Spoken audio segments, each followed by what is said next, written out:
Good day and peace be upon you all, and welcome to the first ever MKA UK podcast. And today we are going to be discussing a very important topic for many Muslims around the world, which is the recent republications of the Charlie Hebdo magazines, the cartoons that were drawn about the Prophet of Islam. And of course, this has caused great offense in the past to Muslims, and of course today, when it's happening now, we don't think that will be any different. But we will be speaking to Muslims today to try and understand why these drawings have in the past been so offensive. But not only that, we want to challenge them and ask them, why was the response of Muslims to, in many people's view, which is just a comical cartoon, why was it so violent? Why did Muslims choose to take the lives of the editors and the people behind these cartoons? But before we do that, we do have to understand, first of all, what actually happened, what was the background behind these cartoons, and then we will of course further talk to our Muslim youth. We will have a couple of Muslim brothers in our studio today, and we'll be having some others on the phone to further understand exactly why they feel so strongly about these drawings. We're actually going to have Daniel Arif with us right now. He's actually a French national who has now moved to the United Kingdom. We'll be asking him exactly what this whole situation is about. What were the drawings? What was the background behind them? And what was the motive possibly? And what was the aftermath of the drawings which occurred in France? Daniel Arif, we have you with us right now. Could you tell us a little bit about this? Peace be on you, and thank you very much for your kind invitation. Charlie Hebdo is a French satirical newspaper well known for lampooning all sides of the political debate and having a special disdain for all religions. So is it only Islam, Daniel, that is subject to ridicule from this magazine, or are there other people that are also victims of this? Popes, rabbis and caliphs alike have come in for criticism from these merry atheist pranksters at the French publication, and if they didn't like it, they didn't do much about it, until the newspaper published some caricatures of Muhammad, the Holy Prophet of Islam, peace be upon him. But surely these cartoons were published before as well, right? This isn't actually the first time that someone has published cartoons of this nature, but we see that the Muslims obviously reacted in a very, very extreme way this time. Charlie Hebdo say that they published the caricatures as an example of freedom of expression. The cartoons were first published by a Danish newspaper in September 2005 and then reprinted by Charlie Hebdo in 2006. So there's a lot of talk about the fact that these cartoons being published were disrespectful and that the motive behind them was actually to enrage Muslims and to provoke a reaction. But what do the magazine actually themselves say? What was their motive in their own words? The Danish newspaper claims that the caricatures were published as a commentary on the culture of fear and self-censorship within the Danish media. In response to the publication of these cartoons, violent protests broke out across Asia and the Middle East. Religious leaders across Muslim countries called for a boycott of Danish goods. In France, an attempt to sue Charlie Hebdo for hate speech was defeated in court. In 2012, the magazine reprinted these illustrations that were offensive to Muslims, and this led to 2 gunmen storming the Charlie Hebdo offices in January 2015. So of course, there were a group of Muslims who actually reacted to these drawings in such an extreme manner that they actually took the lives of many people. Could you just let us know a little bit about that? And then, of course, when we do speak to our Muslim brothers now after this, we're going to be actually asking them about this.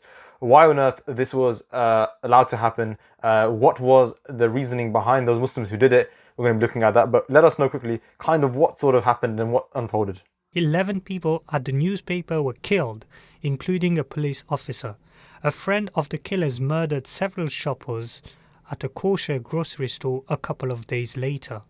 As the trial to prosecute the perpetrators of this heinous killing began not too long ago, Charlie Hebdo decided once again to republish the cartoons. In the view of the newspaper, people needed a reminder that it was nothing more than drawings that led to murder. According to a recent poll by the IFOP, an international and polling firm, 59% of respondents said that the magazine was right to republish the caricatures in the name of free speech. On the other hand, the Muslim world has strongly condemned these republishing of the cartoons. For instance, Pakistan's Foreign Office said, such a deliberate act offend the sentiments of billions of Muslims, and it cannot be justified by press freedom or freedom of expression. Such actions undermine the global aspirations for peaceful coexistence as well as social and interfaith harmony. Jazakallah Daniel for that summary of basically what's happened. What we know is that Charlie Hebdo has published these drawings. They claim it was done to express the freedom of speech, to actually put a hammer on the head of the fear of certain medias that are actually afraid to voice these opinions. So they want to break that taboo and actually do that. Of course, that has offended many Muslims around the world. And like Daniel, you said to us, some Muslims have actually chosen to react to this in an extremely violent manner. Like I said, we'll be talking to some Muslim brothers about this right now. Jazakallah Daniel for letting us know about this. We're now going to be going to our first guest, who's actually with us in the studio right now. And then the next two guests will be on the phone with us to speak further on this topic. All right, so I'm joined with Aqib Khan in the studio right now. And of course, not only is he a Muslim, but he is a national executive for AMIA, which is actually the largest Muslim youth association in the UK, right? Yeah. Right, so you are pretty much as a Muslim as a youth can be, right? So we are going to be talking to you right now. I'm not going to be talking to you right now about how the Muslims reacted to Charlie Hebdo, but we're going to be talking about that later.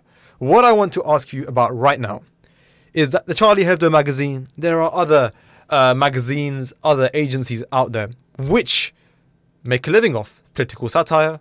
They make comedy out of various things. And even this magazine has made cartoons against other organizations, against other groups. They did not react in this violent, extremist way. But when it came to Muslims and a cartoon was drawn against their prophet, the question is, why were Muslims so much more offended seemingly than other people when drawings like this are made against other groups? Our Holy Prophet ﷺ, he is very, very dear to us. Almost even more dear to us than our children or our parents. So if you are disrespecting the Holy Prophet Muhammad ﷺ by depicting, by drawing a offensive image of him, this is going to cause a lot of reaction by the Muslims who love him. Okay, but I get your point. All right, you're saying that you respect your prophet, and many would respect revered people in their belief systems. I understand that. Yeah. But this is a drawing. This is a cartoon. It's not something where they're overtly being offensive. They're using swear words. They're using harsh language. They're making an allegation against you. It's nothing like that. It's just a drawing in their eyes. They've done it before. And like I said, other people who drawings have been made against didn't react like the Muslims did. So why? Why was this drawing, which, like I said, isn't an allegation, why was that so offensive to you? So cartoons of our prophet are not allowed within Islam. They're completely forbidden.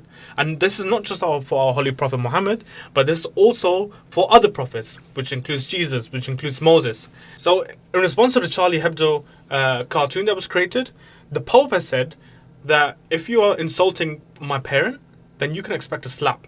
I mean, what does that mean? So for us, our prophet is very dear to us. Our prophet is so dear to us that we love our prophet even more than our parents, more than our children. So this is why you can kind of expect the reactions of Muslims all around the world to have, although we do not condone this in any sort of way, and I do not agree that we should be retaliating in any harmful manner, but you can kind of expect this, that this sort of retaliation will come up from Muslims around the world. So are you saying that if someone was to draw any sort of cartoon against, which is disrespectful to a Muslim, what you can expect is an extremist attack? No. I mean, I do not agree with this at all. We do not believe in any sort of extremist attacks or extremism itself. But okay, all right. You are not the type who would in any way condone an extremist attack, a violent reaction. Obviously, there's many other avenues. There's debate. There's talking. There's out there to maybe educate people. There's many avenues. Let's not discuss that right now. What I want to know is that you've said on the basis of the fact that this drawing is offensive, it should not have been drawn. The fact that anything is offensive in the world is to do with someone's context. Something could be offensive to me, something could be offensive to you, but not offensive to me. Now, where do we draw the line that we say so-and-so thing is offensive, therefore it's forbidden to be said, but this thing is alright, it's not that offensive, therefore it can be said? Is it really enough for something to be offensive, and then for that sole reason it to be said that it shouldn't be said in society? Okay, it's not just offensive, is it? It's also untrue. I mean, it's the way the Holy Prophet Muhammad was displayed on the cartoon was completely false, and even in an extremist way. Islamophobia is on the rise.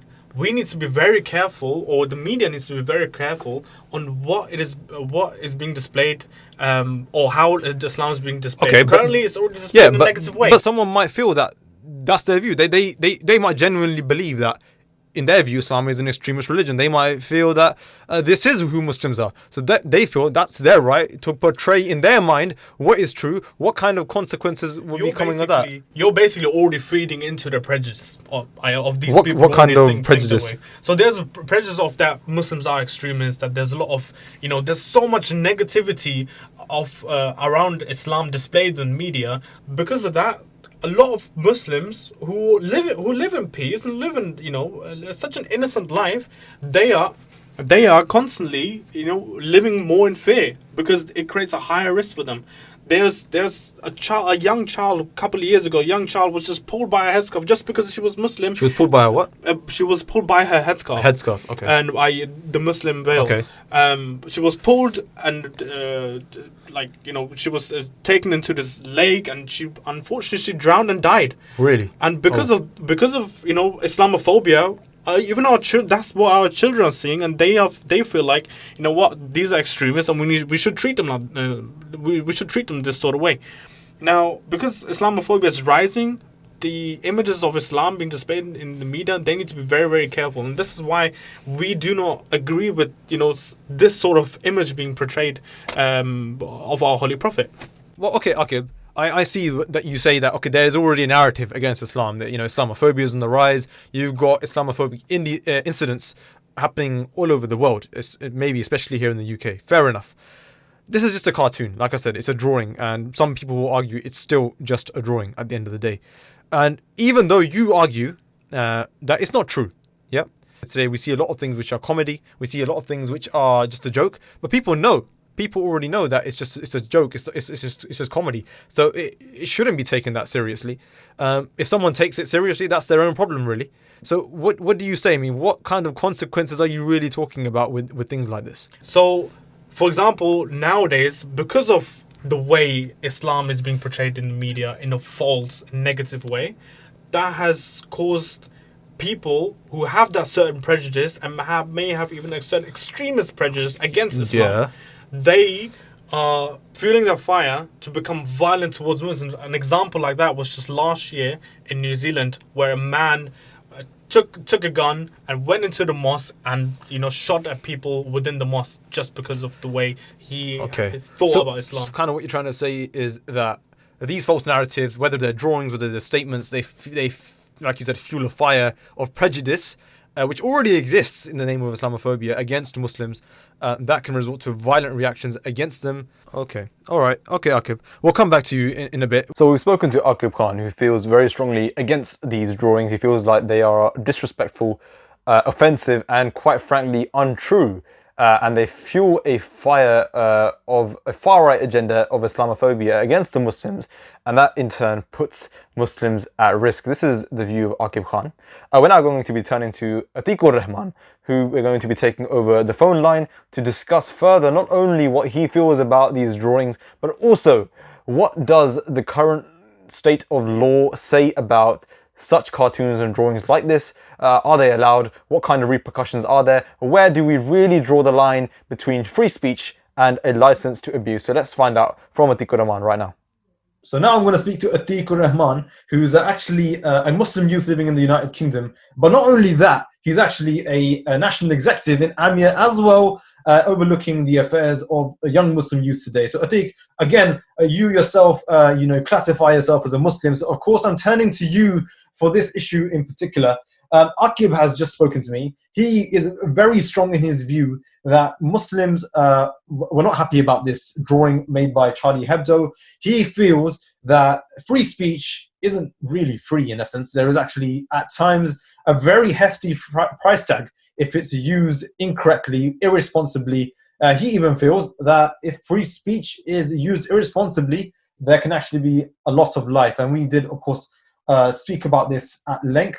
But again, the point that we had at the end of the day is that, yes, you may argue that free speech it needs to have limits. But what we're talking about here isn't hate speech in some people's opinion. What we're talking about here isn't a book of allegations, isn't words of abuse, but it's simply, in many people's argument, in many people's view, is just satire. It's just political satire, religious satire. It's just a drawing, not to be taken so seriously. So why do Muslims take so much offense to it? Atiq, I'm going to turn to you. What do you think? Jazakallah Kumar, thanks for inviting me on the show. First of all, got to say, look, having worked in the media industry for the past 10 years now, and having worked across a number of different news publishers, I have to say that this is categorically something we wouldn't see in the UK media. And if I'm being honest, the UK media has been pretty controversial at times. They have taken things over the line, but even they wouldn't probably step over this line. So it really shows, probably the motives of Charlie Hebdo and what they're trying to incite, and kind of the controversy that they're really trying to spread. And I completely agree with Akib. I can get your point that, look, this is possibly seen by some people as satire, as just a bit of comedy. And you know what, I'm all up for a bit of comedy, absolutely love it, But the truth of the matter is that there's certain rules in place, certain things that you just don't touch, you don't go near, you don't cross the line with, For example, we don't go into detail creating jokes around the Holocaust, You don't see people creating jokes around apartheid, And for Muslims, people have always been creating jokes about culture and whatnot, but for Muslims across the entire world, this is a very, very, very sensitive subject. The Holy Prophet ﷺ for us is a shining light. He's an individual that we hold so dear to us that we hold him higher than our parents. Okay. Well, I mean, I agree. I understand where you're coming from. You respect your prophet like Akib did. It's part of your faith. It's something that you feel really close to yourself. And almost what I kind of feel from what you're saying is that, there are certain things that you possibly could talk about. When it comes to culture, there are leeways, there are gaps where you could bring in some comedy. There are some very select things that you cannot joke about. I think Akib even mentioned that the Holocaust and the apartheid, it's actually things which if you deny, if you speak against, it's punishable by law. And I understand that you feel that there's double standards there, but he at the end did speak about the fact that, almost comparing the fact that Charlie Hebdo's drawings could, almost cause a war, for example. He said that people might lose their lives over this. It's a danger, it's a threat. Really, is it really that bad? Is it really that extreme? Are we trying to draw too far of a comparison? The question here is, what's the point? What was Charlie Hebdo trying to achieve? Look, if you look at the drawings themselves, they've drawn pictures of Prophet ﷺ with a bomb in his turban, right?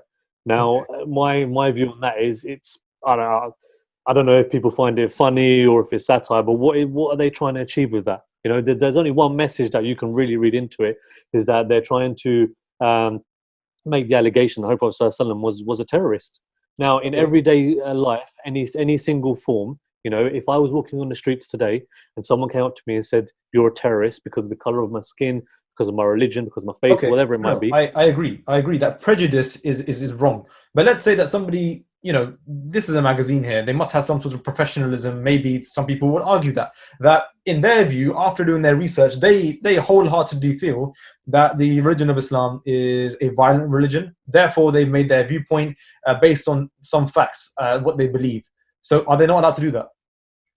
Absolutely. Look, people are allowed to express their kind of views as they want, but my view on it is that you have to make sure your research and you have made sure that you've done your education to the best of your ability. Now, truth of the matter is what they're depicting is, if you're saying it's their research that they've done, is wholeheartedly incorrect.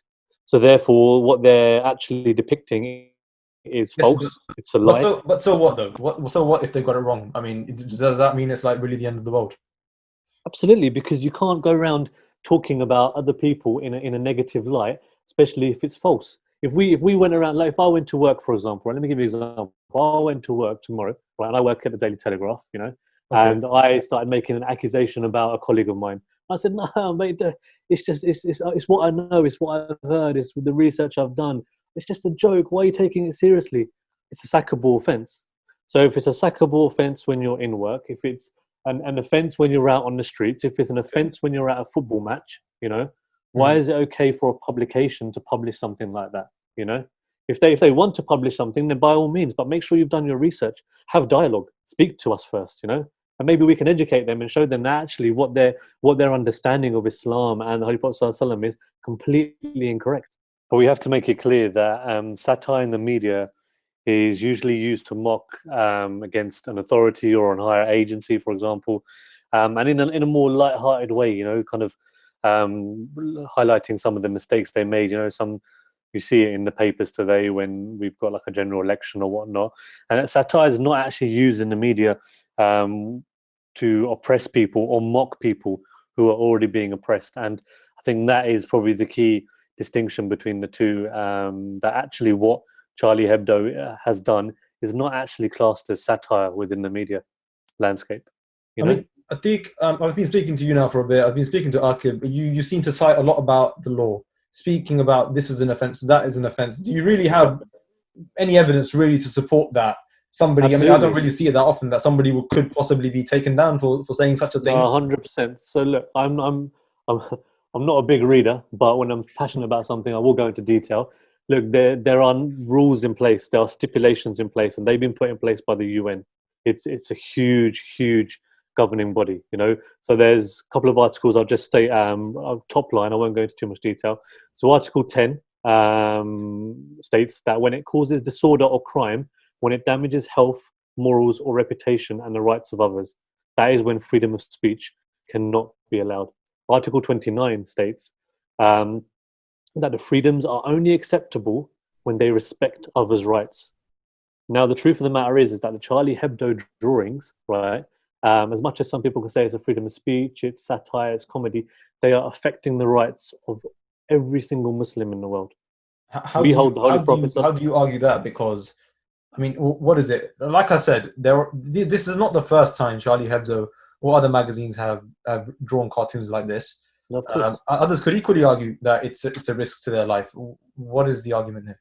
So, look, the answer to your challenge is pretty simple and pretty clear, and it's been laid out quite nicely by the UN. So, the Human Rights Act, Article 10, clearly stipulates that when it interferes with the interests of national security, when it causes disorder or crime, and that's exactly what it's doing. It's promoting and fueling Islamophobia. So it's causing people to kind of start to hate and dislike a group of individuals. And again, also Article 29 states exactly the same thing, where the UN clearly shows and states that these rights cannot be used for any other purpose other than what the UN has set them out for. It is clear that these rights were put in place to allow people to openly practice their beliefs, religions, and to express their views without fear or persecution. And the problem is that with these drawings, they're fueling Islamophobia. So they're going completely against the stipulations that the UN has put in place in many of their articles. Okay. You cited these human rights articles. There's a Human Rights Act, Article 10. There's the UN law as well, Articles 19, which you stated, which clearly show that people who are doing artistic expression and commercial expression, particularly when it also raises matters of legitimate debate and concern, are permitted. This is a part of the Article 10 of the Human Rights Act, which clearly, to be honest, in many would argue, is exactly down the line of what Charlie Hebdo has done. So what's wrong with that? Charlie Hebdo has depicted the Holy Prophet ﷺ of Islam as a terrorist. That's not debate. That's not a conversation. That's not even freedom of speech to an extent. It's them making an opinion. It's them kind of stating their facts. It's them trying to get their agenda across. Okay. If they really wanted to kind of express their freedom of speech, by all means they can do it. There are many other platforms that they can do it in. But if you're going to do it, the only request we make is make sure that it's truthful.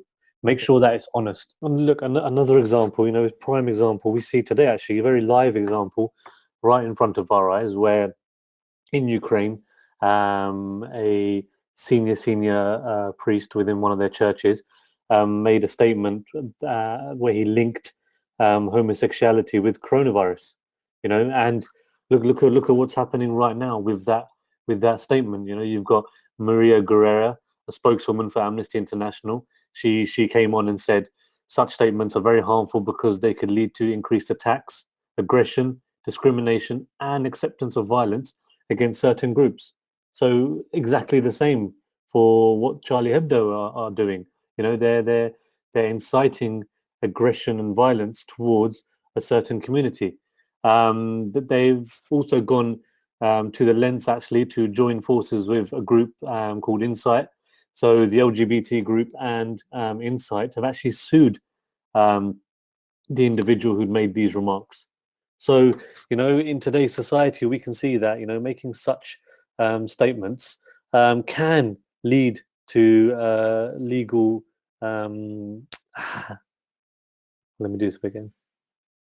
We can see that in today's society, you know, if someone comes out and says, you know, makes ludicrous statements towards a group of individuals, then, you know, there are laws in place and they can be sued, which is exactly what we've seen in this case. So why cannot the Muslim Ummah come together and actually, do you know what, let's go sue Charlie Hebdo? Jazakallah Atiq for your viewpoint on that. But as you know, as Daniel said in the beginning, that the court case against Charlie Hebdo was actually rejected and in the beginning. So anyway, that could be a debate for another podcast. But we're now going to actually go back to Akib and speak to him more about, you mentioned a little bit about other minority communities and how seemingly some laws already exist for them. Let's see whether those laws are actually being implemented for them or whether this is just a theoretical argument. Okay, Akib, so we're back to you now. Atiq has spoken at length with me about these articles, these acts of the UN and human rights, trying to argue the fact that free speech obviously has to have a barrier. There should be a line that we draw. But let me just give you one example, and I hope you can kind of relate to this. Muslims, I agree. They are persecuted. They're a minority in certain areas around the world.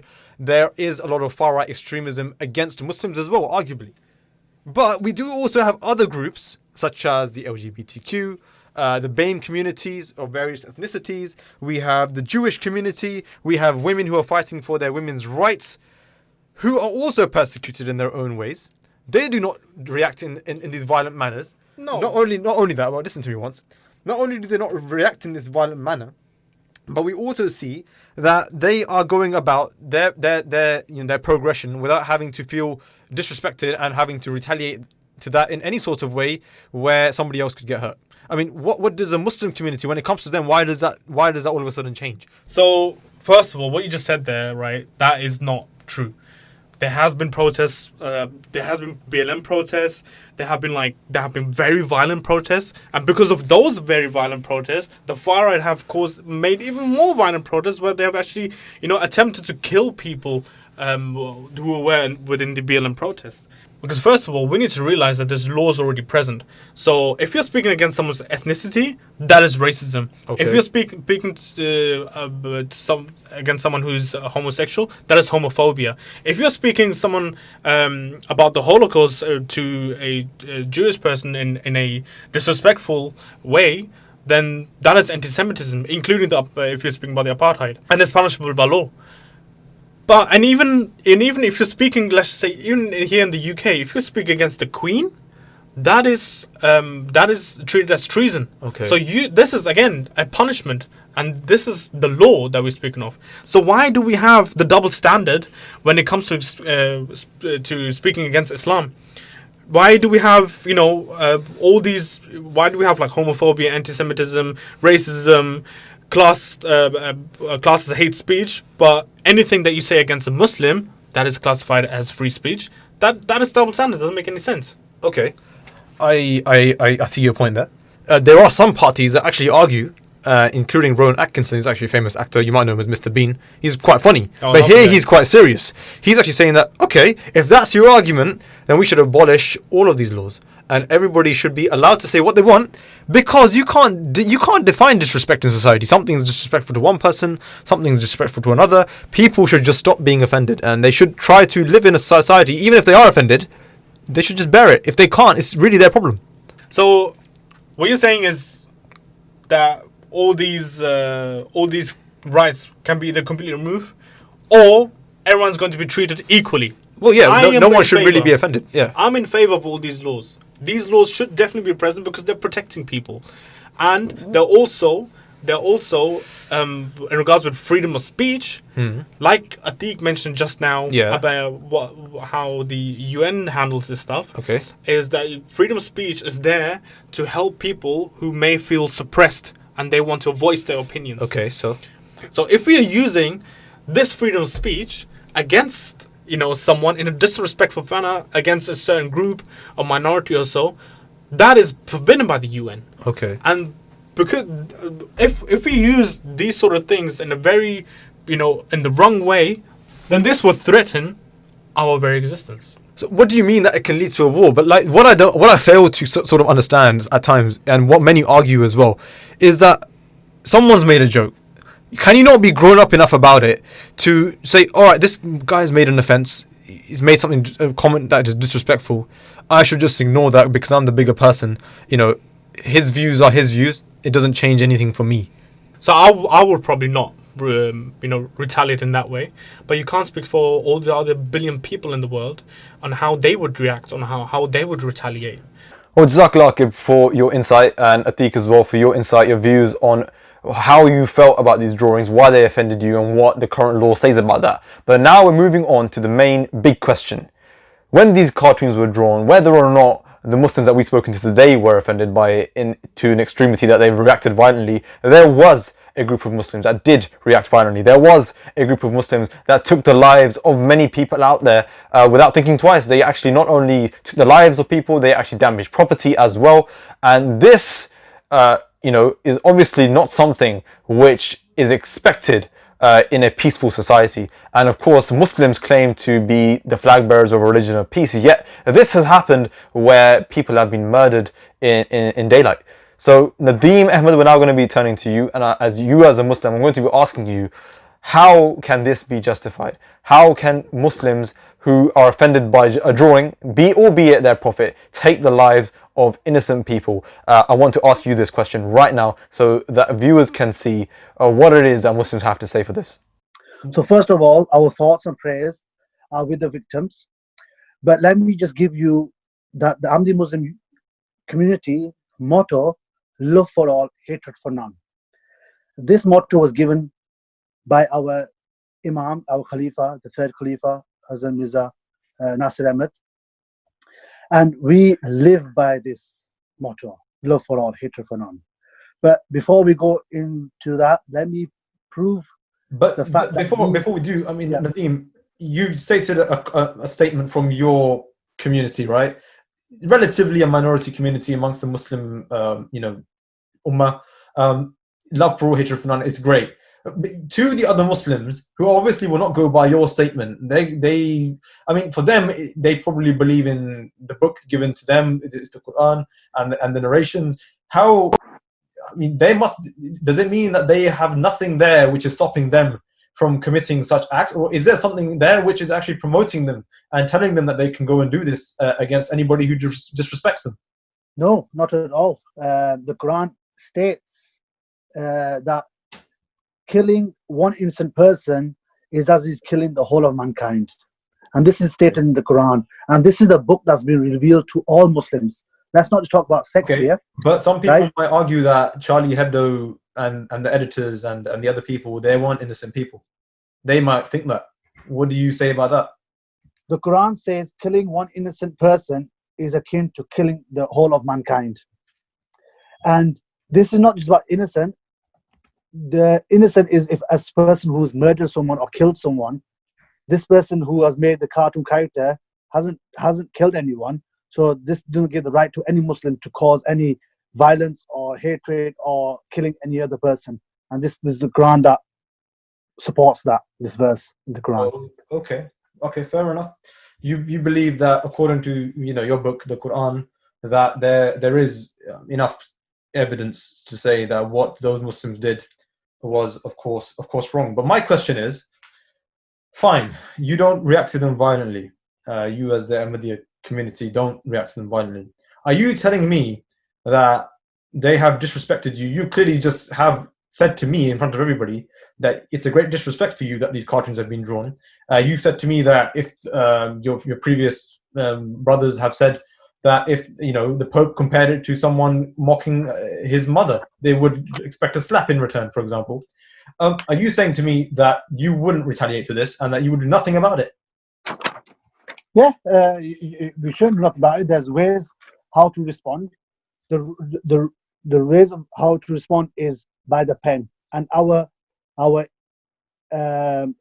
Messiah, who has been foretold to come in today's age, Azam Mizra Ghulam Ahmad, who we believe is the Messiah who has been foretold to come, he is mentioned that the jihad by the pen, and it's said that his pen will be the Zulfikar, which is the fourth Khalifa of Islam, Hazrat Ali's sword, and this is our response. It's by the pen, it's well and by good the voice. It's well and good that you got this written down, but do you really have any sort of practical evidence to back up the fact that, because it's very hard for someone to just believe that you as a Muslim don't want to react violently and that you haven't reacted violently? Yeah, the Quran supports it. And those who suppress anger and pardon men, and Allah loves those who do good. See, this verse is supported. It's mentioned strongly there that suppress your anger and pardon men. So he's saying forgive men, and Allah loves those who do good. So do good. And this is in the Quran, and this is what every Muslim should be following. So we've just spoken to Akib, like I said, about the various laws that protect other minority groups, other persecuted communities. And Akib argues that when it comes to Muslims, they don't exist. And we've spoken about that. But the main question still remains. And this is the question we're going to come to now, which we really want to ask the Muslims. It's the crux of the issue. Why, if Islam is supposedly supposed to be a religion of peace, surely this needs to be condemned, and is enough really being done from the Muslim community side to condemn it? So Hazur said, and I'll quote it as well, remember that Islam never has and never will be spread through violence and bloodshed. Rather, the spread of Islam can only be received by invoking blessings and salutation, durood, on the Holy Prophet of Islam, peace and blessing be upon him. Only by offering durood can be successful. And then Hazur asked a question: what has been gained by the terrorist attacks? And think to yourself, what's been gained? Nothing's been gained. There's been loss of life, which is unfortunate. It's fueled the far right's agenda. It's caused more hatred, more disturbance in today's world. So it's done more harm than positive. And this is and it's given more publication towards this magazine. So the magazine was going through hardship, and they were basically going to go out of business. And as people argue, or people's point of views are that they needed something to promote their magazine, and they use this as a point to promote their magazine. And so what you're saying is that some may speculate or argue that these drawings which have been made were to almost, I don't know, maybe possibly, cause a reaction which could financially benefit them to put them back into business. Yeah, that's what people are saying. They got new lease of life as well. And where the magazine was going down, it's got more publicity and more popularity now, and it's going that way. And maybe through this drawings or these cartoons, they've got that. And obviously, the way the Muslim reacted, that maybe also given them the same protocol and same sort of advertisement, which is wrong. Taking one person's life is totally wrong, and Islam clearly says in there that taking a life of one innocent person is as taking the life of the whole of mankind. This is in the Holy Quran. So it's appalling that the attacks took place. They should have took place. Our thoughts and prayers are with the people who have lost their life, and also to the main Muslim communities, that they should also respond the way the Holy Prophet has told us to respond. And that's the way we should move forward with this. But again, this is all statements. These are all just writings. Are there any physical, historical examples where you can prove that this is actually which was exemplified and practiced. Once Abu Bakr, Raziyallahu anhu, who would later become the first Caliph of Islam, was being inflicted with verbal abuse from a non-Muslim. The Holy Prophet, peace and blessings be upon him, was sitting nearby listening to the abuse. Abu Bakr patiently and silently used to observe the Holy Prophet whilst listening to the abuse and smiled. Eventually, having heard enough of the non-Muslims' abuse, Abu Bakr began to reply, and which at this point, the Holy Prophet rose and walked away. Later, Hazrat Abu Bakr Raziyallahu anhu inquired of the Holy Prophet, "O Prophet, whilst this person was abusing me, you remained seated and smiled. But when I replied, you stood up and walked away. Why?" And now listen to this. The Holy Prophet replied, "Whilst you remained quiet, the angels were replying on your behalf. And when you spoke, the angels went away and Satan appeared instead. Therefore, how could I remain present?" So this is a true scenario what took place at the time of the Holy Prophet, and this is when the Caliph of Islam was taking abuse, and the Prophet of God was smiling, happily taking and happily listening to all the abuse. But as soon as the Hazrat Abu Bakr replied and responded, the Holy Prophet stood up and walked away. Right? But Nadeem, And again, now, yeah. you're telling me all about these writings, but yet again, you still haven't told me what did the community do in reaction to Charlie Hebdo? Because I still don't know. I still don't know. What is it? How did they That's the retaliate? point. That's the point I'm coming to now. Yeah. So this is what our Khalifa, our current Imam, Hazrat Mirza Masroor Ahmad, may Allah be his helper, states: Islam advocates that do not respond to the law and base allegations of the opponents. If you cannot give for the forgive, that is better. Whereas there is freedom of speech and tolerance in Islam, there is also respect for mankind and forbearance. So this is what I'm saying. If the way, be sentimental to other people. You wouldn't like it if I abuse your mother, your family.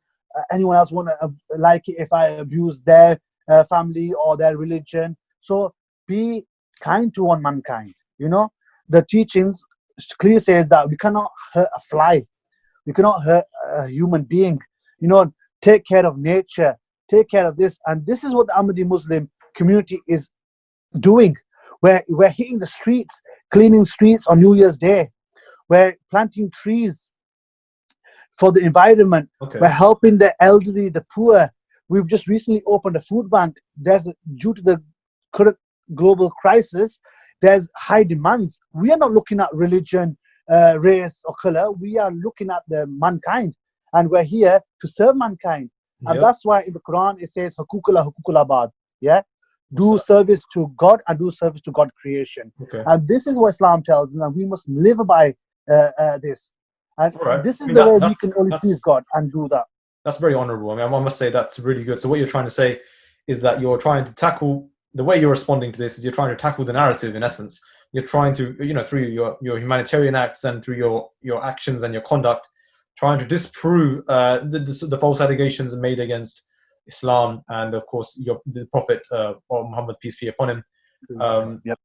Did you spoke about the Imam, His Holiness Hazrat Mirza Masroor Ahmad? Is there any instruction that he gave, that immediately to the Ahmadiyya Muslim community, how they should immediately react to the Charlie Hebdo crisis for them at that time? Our beloved Imam did give us instructions on how to respond to these atrocities, and that is to recite Durood. And Durood is to lift the status of the Holy Prophet of Islam. So there's also, our beloved Imam also said in a lovely quote, in this day and age, the media has a great power. If it is irresponsible, then it can be fuel disorder and unnecessarily provoke.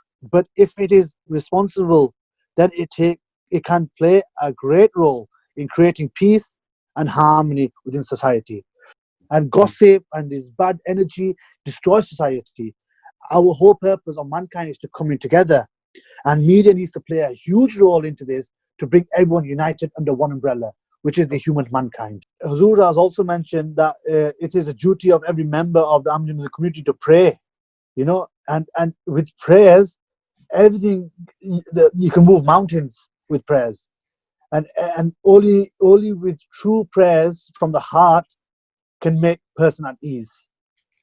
Take yourself near and close to God Almighty, and then God is there to take all the hurdles away. And our power, our strength, our hardship, everything that we do is to win the pleasure of God. And when we win the pleasure of God and we please God, then God will ultimately take all the hurdles away.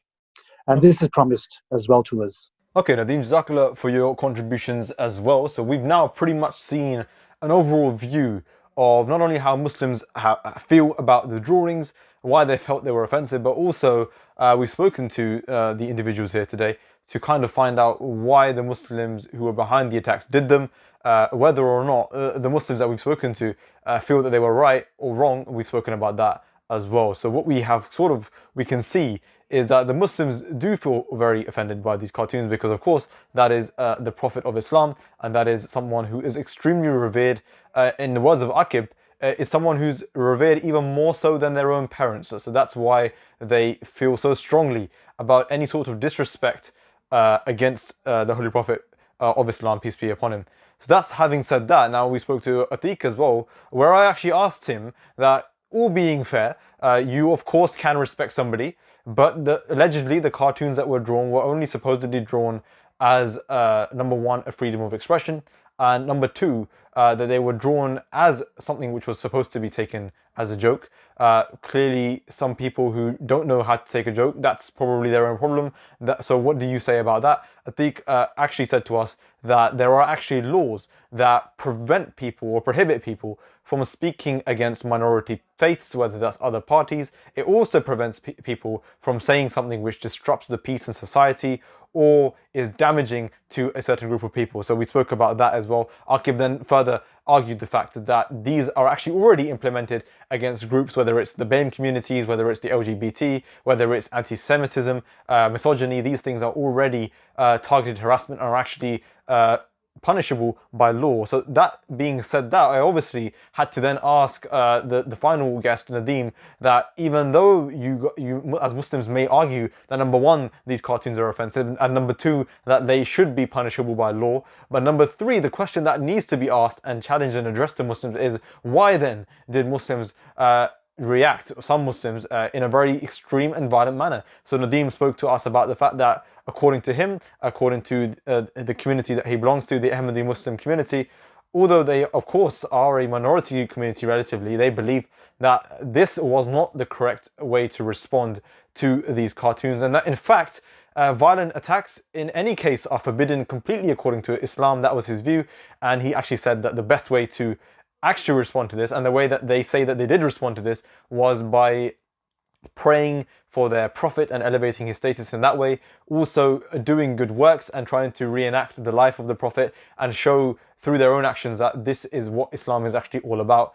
And that is what they hold as their view, and we can really only hope, I do hope that this is what other Muslims around the world try to pick up upon as well, because that seems like the middle line. And of course they condemned the terrorists, but we of course need to see more needs to be done to actually put a stop to this. It's not enough really just to say that we condemn it. And I do know, I'm not saying that the Ahmadi Muslim community isn't out there already shutting down the extremist propaganda, isn't out there already trying to fight the extremist Islamic ideologies. But what I am saying is that we need to see still more, of course, and we need to try our best to not only condemn, but actually put a stop to anything like this happening ever again. Now, we've of course heard the views of the Muslims and what they believe. Now we want to turn to you, our listeners. What do you think about the Charlie Hebdo cartoons? What do you think about the aftermath? Could it have been dealt with differently? Should it have been dealt with differently? The cartoons, should have they been drawn in the first place? If not, what is your view?